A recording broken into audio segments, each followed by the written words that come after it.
Hello, I saw your question. I know it's on discussion board, but I thought I'd go ahead and help you. It's in 1.5, number 16. It does look a bit challenging. What I would like to do is look at this, something very similar to it. Instead of having cotans in here, I just want, maybe this looks familiar to you from college algebra. Let's say we got x squared minus 3x minus 4 all over x plus 1. Well, you could factor that numerator. It's a trinomial factoring's reverse of multiplying. And so if you factor that into two binomials, it's x minus 4 and x plus 1, we could check the factoring to make sure it's okay, by using what they call, maybe you've heard of the full method.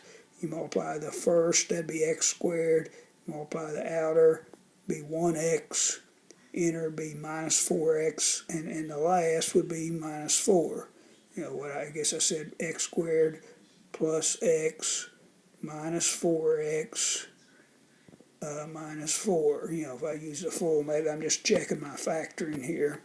If you multiply the first ones, it's x squared, the outer and the inner, that's x and the minus 4x, which will come out to the minus 3x, and you multiply the last, that's negative 4. That's just check and see if I factored it correctly. Factoring is the reverse of full.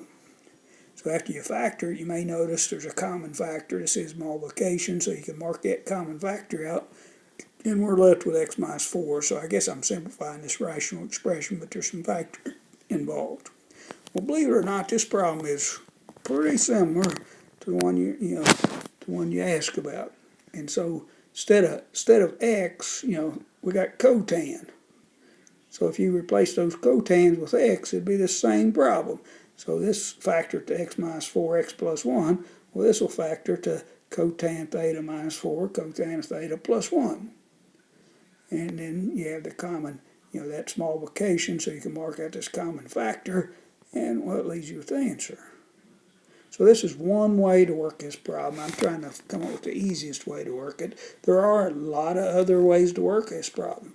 When you're doing these kind of things, there's lots of options available, but I'm just trying to come up with what I think is the easiest way. Hope this helps.